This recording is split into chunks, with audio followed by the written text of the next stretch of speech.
Hey guys, George here from the F1 Chronicle, and today on 5 Minutes we have... Hey everyone, it's Zane Maloney, racing Formula 2 with Road in Motorsport.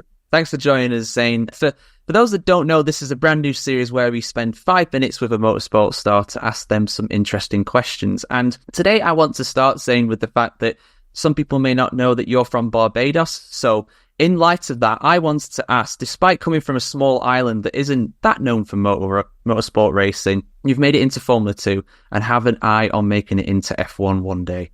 What advice do you have for those aspiring young racers from smaller nations that don't have the racing infrastructure of, say, for example, countries like the UK? Yeah, you're right. I mean, it's coming from Barbados, of course, racing is very big in Barbados, but to get to that next level it's very difficult. I think that my main advice would to just work as hard as you can from the beginning when you start. Of course, having the right people around you who not just understand the sport, but also understand how to improve in life, how to train hard. I think one thing that young children forget or don't learn from when they're very young is the earlier you can start training in the gym, the better. The earlier you can start having a good eating well, having a good mindset in life, the better it is. Of course, when you're in school, you need to work hard in school as well. Nowadays, we start very young in motorsports, so the earlier, the better, but it's never too late. And yeah, my advice would just be work hard. And obviously, we have Google, we have YouTube nowadays, so you can find a lot of things there. And growing up, I've learned a lot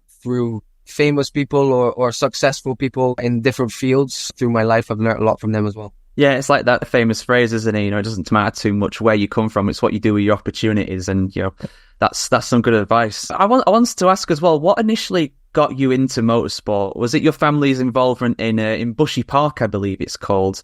And why did you decide to go to single seaters instead of, for example, rally? Yeah, so my entire family, I'm in a racing family. They all race cars, go-karts, rally cars. So I started from the time I was 3 years old. I mean, from the time I was 1, I was in my dad's lap when he was driving in the shifter cart around Bushy Park. So I kind of had no choice, but I also loved it. And I mean, it's been my family's passion.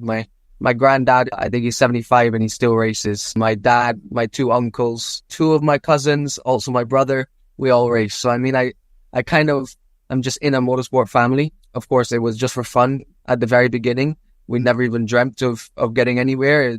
That's kind of the rest of my family have always done it for fun. So I'm just grateful that I got the opportunity to kind of show the talent that can come from Barbados or from a country like Barbados. And yeah, just everything's a bonus from now on for me. Oh, that's great to hear. When was the point when, just going off what you just said, when was the point when you realised, actually, this might become like a full career for me? Because you said you started out just for fun, you know. At what point did you think, actually, I could make a really good living off of this? Of course, when you're young, you always have dreams and you always have ambitions. And from the time I was 5 or 6 years old, in my head, I was going to be a Formula 1 driver. But like you said, it's not realistic. I'd say the time it became realistic that I could do well in the sport and reach big heights was probably when I went to karting in Europe with Ricky Flynn Motorsports. Started getting good results there in the European stage and the world stage. That's when I kind of got that extra motivation to work hard and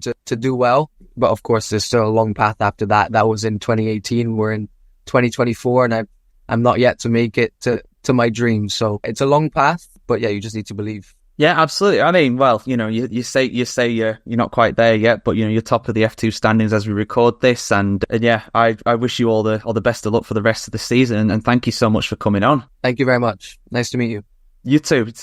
Yeah, who do you want to see on the show next? Let us know in the comments below. And if you enjoyed this episode, of course, leave a review on Spotify, subscribe to us on YouTube, and head over to the f1chronicle.com if you want to see more content just like this.